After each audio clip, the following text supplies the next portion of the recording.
So often I talk about intermittent fasting not being magic, and personally I think it's a tool. Like I've always said, it's been a tool, and it's something that I've enjoyed, and I want to help to make an argument for intermittent fasting without saying that intermittent fasting is the way to go, because I will tell you 100% with 100% certainty it's not for everybody.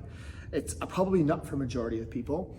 In science and in my application with my clients, I noticed that it's not mostly for women for many reasons, including hormonal changes throughout the month. But let's say I wanted to make a steelman argument for intermittent fasting. And by steelman, when you make a strawman argument, you make a weak argument against something and you defeat that weak argument. It's almost a way to make things looking bad by making it seem like it's not that good. I'm gonna try to make it look as best as it can and argue for intermittent fasting, and then we'll talk about why you want it to include it and maybe why you wouldn't, right? So I'll tell you this, intermittent fasting, let's say you're having 3 meals a day and you all of a sudden you go down to 2 meals a day right away without changing anything else, you're reducing the amount of calories you take in. And if your goal is to reduce your calories for whatever reason, then it's gonna be helpful, right? It also will help you to become more aware. You might start to notice how much you were eating before compared to now when you're reducing the amount of time that you are allowed to spend eating. And this setting of the rule of when you can eat, when you can't, helps you to become more aware of hunger and sensations around hunger. You can actually learn all about hunger when you're intermittent fasting, right? You can realize like what does real hunger feel like, and how long does it stay there with you before it dissipates? And that, in a sense, helps you to realize that hunger is actually not an emergency. That, to me, was the biggest learning experience for myself. It's like you immediately try to feed yourself when you feel a little bit hungry, and instead you let that feeling linger, you continue with it, and you sit with it, and you recognize it's actually not that bad. You can sit with it, and you can get used to it, and then it almost dissipates altogether, right? So there's an argument that you can learn about your body, and I love that awareness, that intuitive feeling, that reconnection with your body is huge for me. I love that idea. It helps you to be more aware. Like, as I said, it helps you to learn about hunger and sensations and all that around it. It helps you to realize that hunger is not an emergency.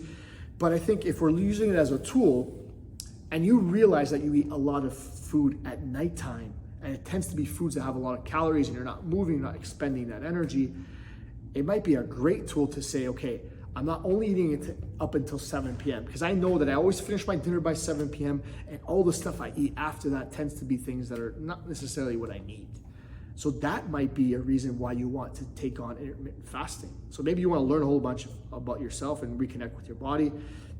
Maybe you want to reduce your calories, but also maybe you want to eliminate the times where you're having a hard time not eating because you're eating things that are making you gain because there are extra calories that you're not utilizing. Maybe you have a whole pint of ice cream at nighttime when you're watching TV, right? So again, there's some arguments for intermittent fasting. I mean, there's also arguments against it, but for today's video, I really want to say, if you want to really get a handle on your sensations, on awareness about how it feels to eat, to get a good sense of the hunger timing, we talked about the scale of fullness. If you really want to get a hands-on experience with that, maybe you try intermittent fasting for a day and learn a lot. But there are going to be times where maybe you feel hangry. Some people feel that way, right? But perhaps if you sit with that and get a real good connection with it, you might realize that hunger is not an emergency. And again, you might be able to strategically cut out times where you're eating more calories than you'd normally want to, or just overall, generally, you're trying to reduce the amount of calories. But that being said, I'm gonna put an asterisk right here that says that it's still possible to eat the same amount of calories even when you're on intermittent fasting. What happens if you eat all the meals and you double up the amount of calories you have because this is the only opportunity I get to eat?